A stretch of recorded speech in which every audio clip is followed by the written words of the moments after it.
You think the pressure ends once you've said the vows, but that's the illusion. That's when real life begins. The rent, the car payments, the unexpected bills. The dream turns into a schedule filled with financial responsibilities that never stop.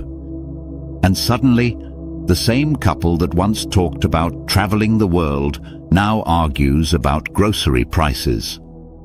Money, more than anything else, has the power to quietly shift the balance of a relationship. When one person earns more, it changes how both people feel. One starts to feel burdened, the other starts to feel guilty, and both pretend it's fine. But inside, they know it's not. The person paying more starts to see themselves as the provider. The one earning less starts to feel smaller, even if no one says it out loud.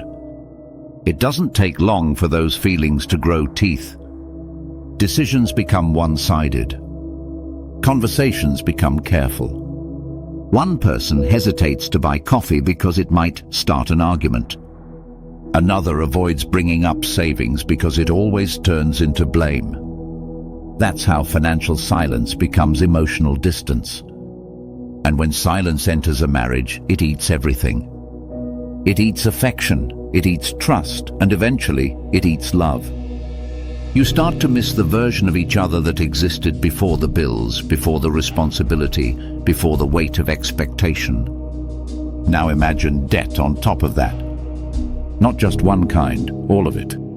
Student loans, credit cards, medical expenses, car payments, mortgages. Each one with a different due date, a different interest rate, and a different argument attached to it. Debt doesn't just affect your wallet, it infects your mood. You can't relax when every moment of rest feels like procrastination. You can't be romantic when every date night feels like a bad decision. You can't feel free when your future already belongs to lenders.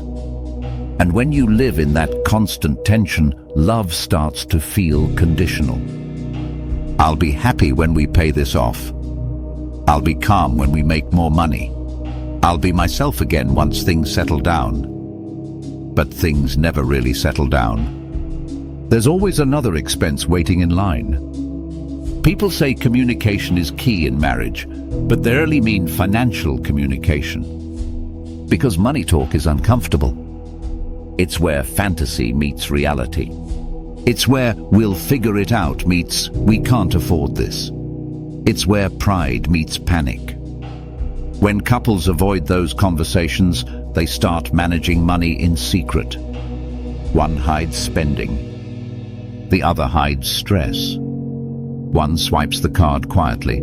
The other checks the account late at night. Both pretend not to notice the pattern. It's easier that way. Easier than admitting that the life you built together is heavier than either of you expected. Love doesn't disappear overnight. It erodes slowly through moments that don't seem like much. A sigh at a restaurant bill. A sarcastic comment about someone's shopping habits. A night spent scrolling job listings in silence. Every small financial tension leaves a scratch, and over time, those scratches become cracks. The saddest part is that most couples don't realize what's happening until it's too late. They think they're fighting about money. They're not. They're fighting about control, about trust, about feeling safe in a world that keeps moving faster than their income. Money is emotional oxygen. When it runs low, people start gasping, and they don't even notice until they're suffocating. Now, let's talk about the unspoken rule of marriage: dependency. Somewhere along the way, one person usually ends up depending more on the other. Maybe financially, maybe emotionally, maybe both. That's not always bad, but it's dangerous when power becomes uneven. If one person controls the money, they control the pace of the relationship. They decide what's affordable, what's necessary, what's possible. Even if they don't abuse that power, it's still there, like an invisible hierarchy that both people feel but never discuss. And when dependency mixes with resentment, it turns love into leverage.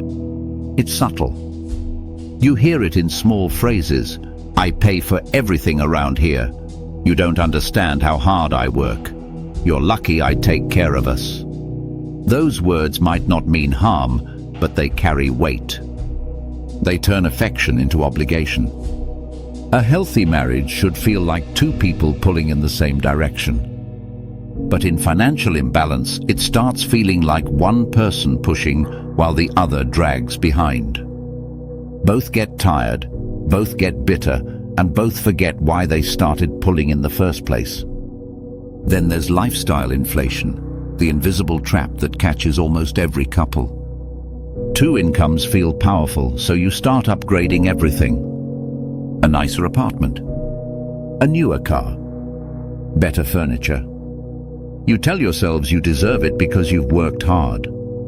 And it's true, you do.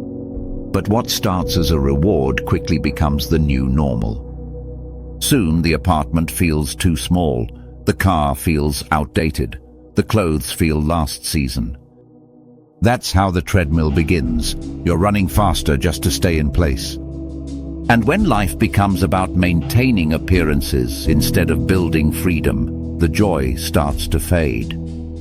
It's not that people stop loving each other. It's that they stop feeling light. Everything becomes heavy, the bills, the expectations, the pressure to keep up. Even small moments of happiness start carrying guilt. Some couples try to fix it by making more money.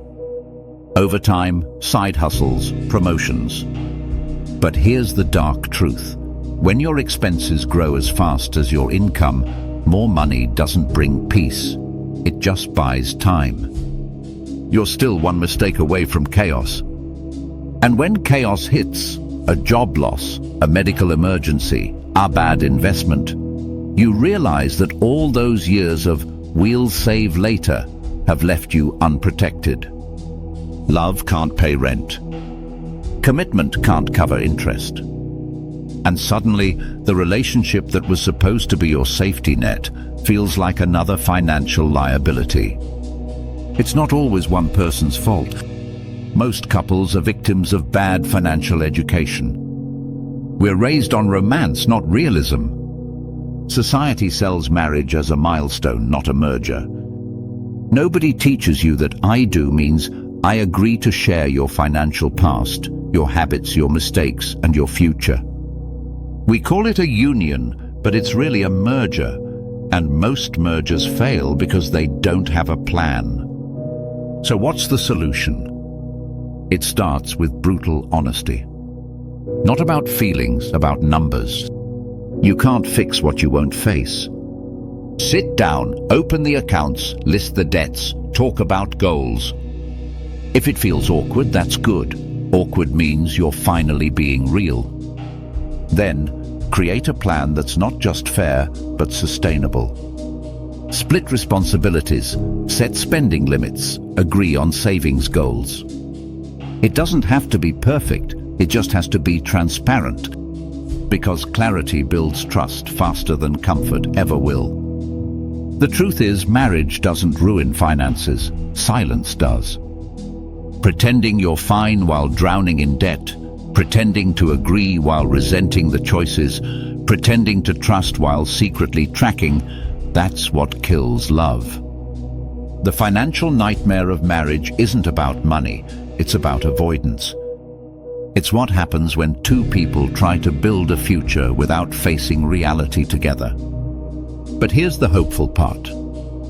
The same partnership that can destroy you can also make you unstoppable if you both commit to growth. When both people learn, plan, and sacrifice, marriage becomes leverage instead of liability. Two disciplined minds can achieve what one person never could. Because money doesn't change people, it reveals them. And when two people choose to face it honestly, it doesn't divide them, it strengthens them. That's the real secret. The couples who win aren't the ones with the most income, they're the ones with the most alignment. They fight the problem, not each other. They don't let money decide their peace. So maybe the nightmare isn't marriage itself. Maybe it's marrying the idea of perfection, the fantasy that love alone can fix everything. It can't. But love combined with strategy, communication and humility, that's unbeatable. Most people spend more time planning the wedding than planning the marriage. But the wedding lasts one day. The financial consequences can last a lifetime. If you're single, learn this before you sign anything. If you're married, it's never too late to reset. Talk. Plan. Forgive. Start again.